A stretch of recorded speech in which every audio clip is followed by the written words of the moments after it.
Adam Warlock was created to be the perfect specimen. Able to manipulate powerful cosmic forces, he represents the full potential of what we could one day become. Until then, he stands alone as a shining golden beacon of all that is good within us. When the time stream entanglement struck, Adam Warlock instinctively encased himself in a cocoon. During his prolonged quantum slumber, his keen cosmic senses detected a terrifying threat that could plunge the multiverse into an abyss. Upon awakening, this malevolent force led him to the darkest reaches of the known universe, the planet Clintar. Adam Warlock, Book 1, Golden Sail. In the beginning, there was darkness. The universe was no more than an endless void, a vast expanse of silent nothingness until celestial forces shaped the stars and nurtured life into being. Just as the universe began in darkness, so did I, created within a protective cocoon from which I burst forth, fully formed, a golden guardian designed to bring peace to the galaxy with my vast cosmic might. But there is a cycle to life, and just as I was born from this cocoon, now I have returned to it much sooner than I could have anticipated. My cosmic awareness sensed that something was amiss, a great disturbance in the fabric of time and space itself. As multiple realities and timelines became entangled, I reflexively shielded myself within this protective shell. If I truly hoped to fulfill my ultimate purpose, then I would have to bide my time and build my strength for the trials ahead. But what would they be? Even with my deep connection to the primal forces of the universe, I was both literally and figuratively in the dark once more.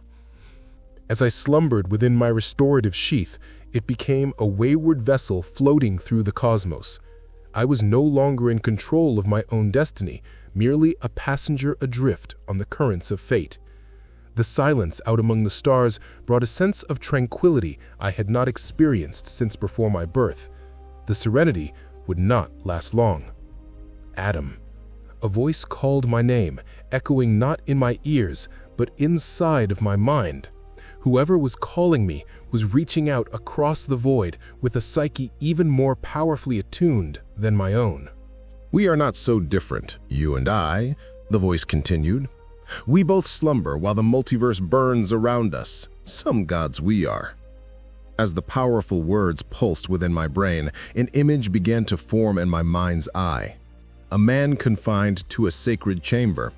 Not quite a cocoon like my own. His was nearly as old as time itself, yet similar in many ways. The bearded man within was frail and weak, devoid of power. But he was not always so. As my mind was flooded with brief glimpses of his storied past, it became clear that he was once a mighty king that ruled a glorious realm for centuries on end. "Time is something I have never feared," he said inside of my mind. "Not until now. Time and space are twisting around us, and I am trapped here within the Odin sleep, unable to do a bore-damned thing about it." The Odin sleep? Of course. I knew the voice was familiar, even if the man himself no longer was. It belonged to the All-Father of Asgard, mighty Odin. Had he fallen to the same forces that had caused me to reflexively retreat into my cocoon? "Nay," Odin replied, reading my own thoughts. "I was brought low by the machinations of my own son, the trickster known as Loki. The foul child has usurped the throne of Ixgard and is set to destroy our proud legacy for his own selfish ends yet again." Did he say Ixgard? How curious. But the proper name of his realm was the least of my concerns. While the rage that the All-Father felt about his son's actions was palpable, there was something more beneath it. A deep concern that spanned far beyond the realm he once ruled. "You too are preparing for a battle when you awaken, Golden One," Odin said. "And while my son may indeed test your mettle, he is not but a distraction from your true enemy. There is a darkness in the cosmos, Adam, one far deeper than that of our slumbers. I have felt it trying to creep its way into my realm, even into my own dreams. Should it be set loose, I fear that it will corrupt all it touches, snuffing out the stars themselves until nothing remains." What could he be speaking of? I called out to Odin for an answer, but his voice had muted to nothing more than a distant echo. As my cocoon drifted far past the embattled realm of Yggdrasil, I left a small fraction of my soul's energy behind with the sleeping Odin, a hint of light to keep the darkness he spoke of at bay. I prayed it would be enough. Now that my cosmic awareness had been fully awakened, I could sense another empire on the horizon. This one was not nearly as ancient as Odin's realm, yet its own gods seemed just as eager to call my name. "Warlock," she said with a growl of disdain, "you have come a long way to die." Was I being threatened merely for passing through this space? How rude. "The intergalactic empire of Wakanda shall not harm you, traveler," the voice continued. "But those beyond our borders will not be nearly as kind. Of that, you have Bast's word." Bast, the panther goddess, a member of the Orisha, a pantheon of deities worshipped by the people of Wakanda. But last I recalled, Wakanda was merely a nation on the planet Earth, not an interstellar civilization. Could I have drifted into another reality? "More precisely," Bast interrupted, "other realities have drifted to you. This time-stream entanglement has brought us together from across a multitude of planes. What is left of each universe is converging into one, as if we have been gathered. Gathered? For what? For the feast." As Bast snarled her final words into my mind, it became clear that her divine presence had somehow been corrupted. Could she have been tainted by the very same darkness that Odin had warned me of? I had no way of knowing, as my journey across the spaceways had already continued deeper into the heart of this strange patchwork galaxy. "Child of the light," a third voice suddenly echoed within me. This one I could identify without hesitation.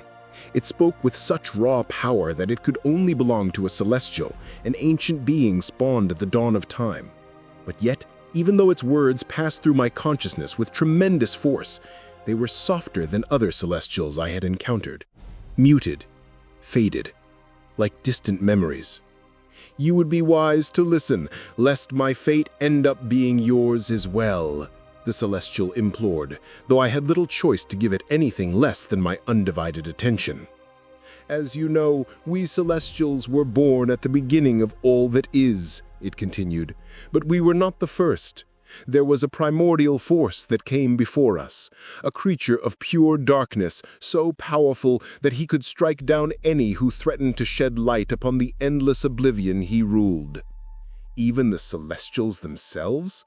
I struggled to imagine a foe so formidable.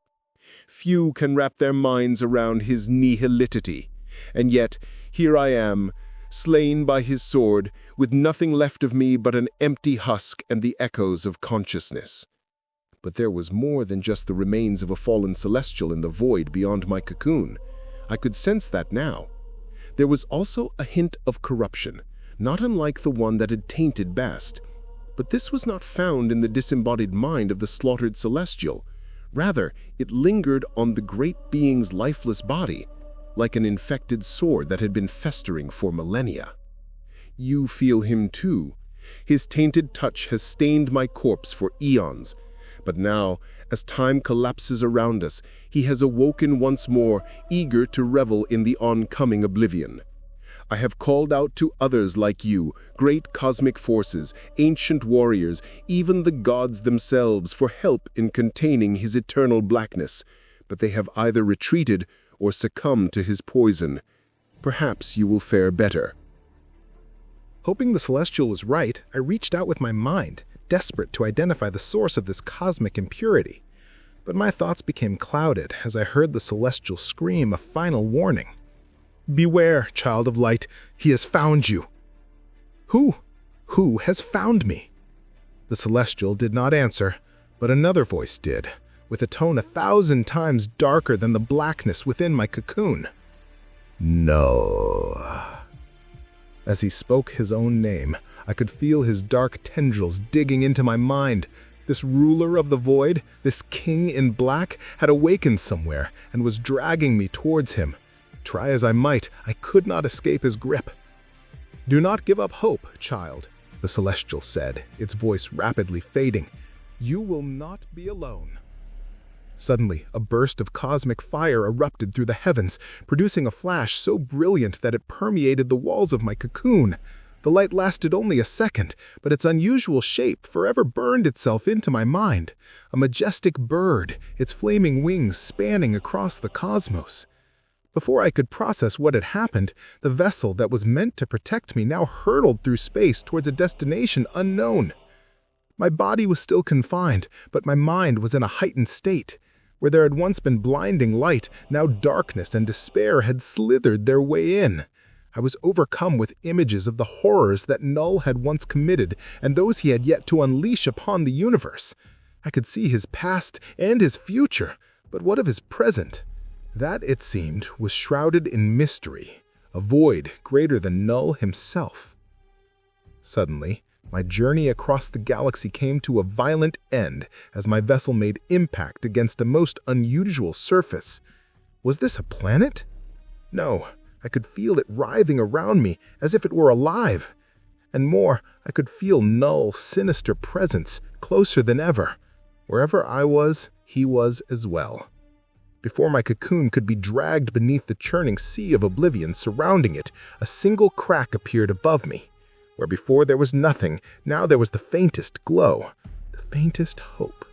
I pushed through, emerging from my cocoon to gaze upon the surface of a world teeming with alien life. And as my mind touched their hive mind, it all became clear. This was Clintar, the planet of the symbiotes. It was here that Null was once worshipped as a god. It was here that his own followers imprisoned him eons ago. And it was here that he was biding his time, regaining his strength in hopes to break free and claim his prize once more. Perhaps he had dragged me here to snuff out my light before it could drown out his shadows. But he made a grave miscalculation. I broke free first, and as I stood upon Null's planet-sized prison, I made a solemn vow to do anything in my power to make sure that his infinite blackness would not go unchecked. In the beginning, there was darkness, but in the end, there will be light, and I shall be the one to help it shine.